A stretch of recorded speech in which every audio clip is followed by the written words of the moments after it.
Assalamualaikum warahmatullahi wabarakatuh. Perkenalkan, nama saya Putri Indria Kumala, NIM G1B022057 dari Prodi Fisika kelas Fisika A. Kali ini saya akan membawakan ceramah singkat yang berjudul Politik dalam Pandangan Islam. Pertama-tama, marilah kita semua panjatkan puja dan puji syukur kita hanya kepada Allah Subhanahu wa Ta'ala yang masih memberikan kita semua banyak nikmat sehat, nikmat waktu luang, nikmat iman, dan nikmat Islam, sehingga kita semua dapat bertatap muka meskipun dalam kondisi online yang insya Allah dimuliakan oleh Allah Subhanahu wa Ta'ala. Tidak lupa pula kita curahkan salam serta salawat pada junjungan kita semua, Nabi Muhammad SAW, karena telah membawa kita dari zaman jahiliyah menuju zaman yang terang benderang seperti yang kita rasakan saat ini. Semoga kita semua masuk dalam golongan yang menerima syafaat kelak di hari akhir. Amin, amin ya robbal alamin. Politik seringkali dinilai sebagai sesuatu yang buruk, kotor, bahkan jahat. Padahal dengan politik keadilan bisa diwujudkan, dan dengan politik juga kesejahteraan masyarakat akan bisa didapat. Bagaimana politik dari tinjauan Islam? Islam bukan hanya agama ritual yang melainkan agama ideologi yang memiliki tatanan yang sempurna. Karenanya, Islam mengatur seluruh aspek kehidupan, baik urusan keluarga, tata kemasyarakatan, prinsip pemerintahan, dan hubungan internasional. Islam dan politik adalah dua hal yang integral. Oleh karena itu, Islam tidak bisa dilepaskan dari aturan yang mengatur urusan masyarakat dan negara.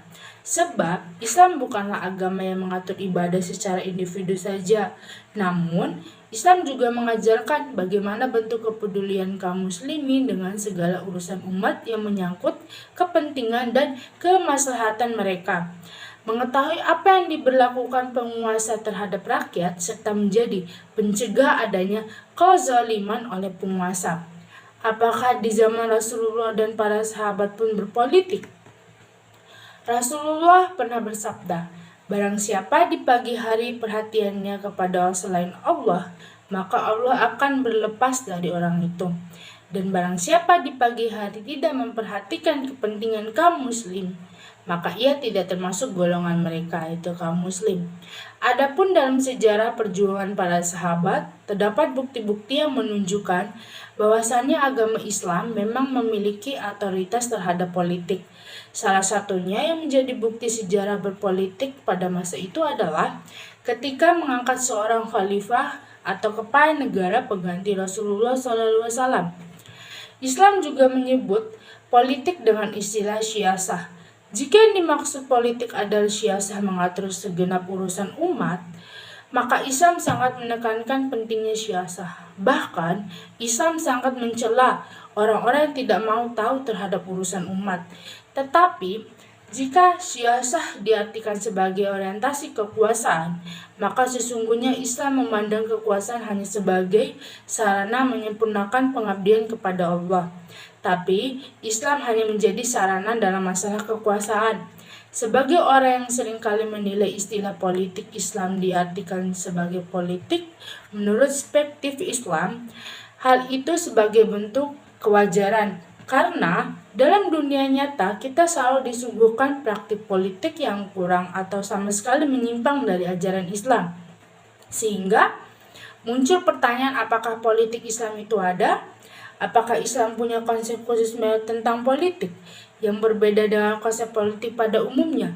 Sampai batasan tertentu, Islam memang memiliki konsep yang khas tentang politik.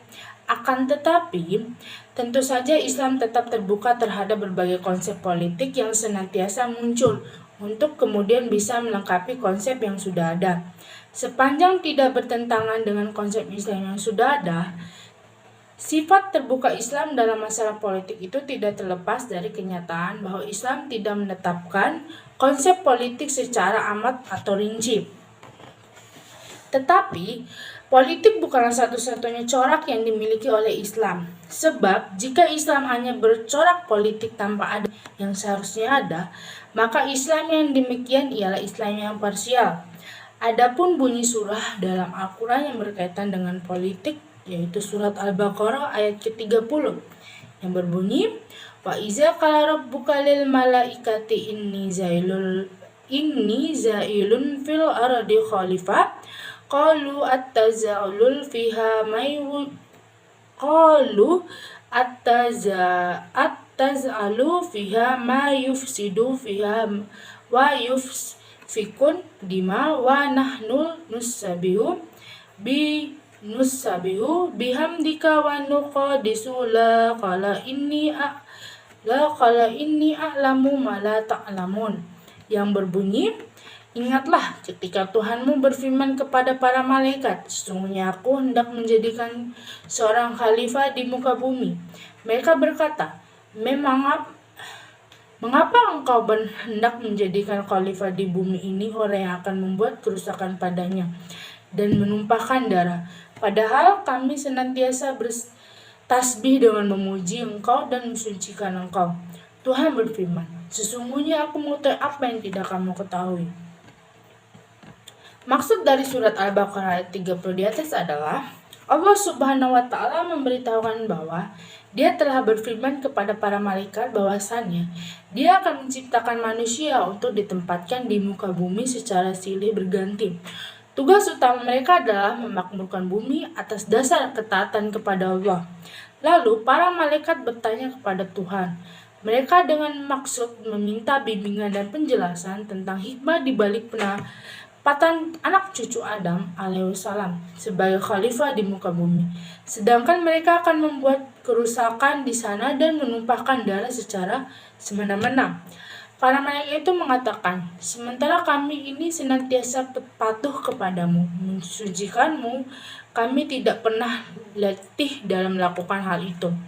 Allah menjawab pertanyaan mereka dengan firman-Nya, sesungguhnya aku mengetahui apa yang tidak kamu ketahui tentang adanya hikmah-hikmah besar di balik pencipta mereka dan tujuan-tujuan besar di balik penetapan mereka sebagai khalifah di muka bumi. Mungkin hanya ini ceramah singkat yang bisa saya sampaikan.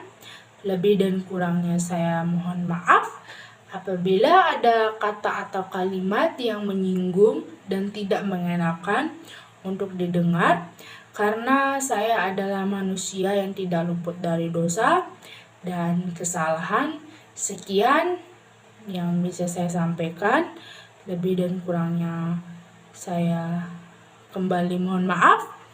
Terima kasih. Wassalamualaikum warahmatullahi wabarakatuh.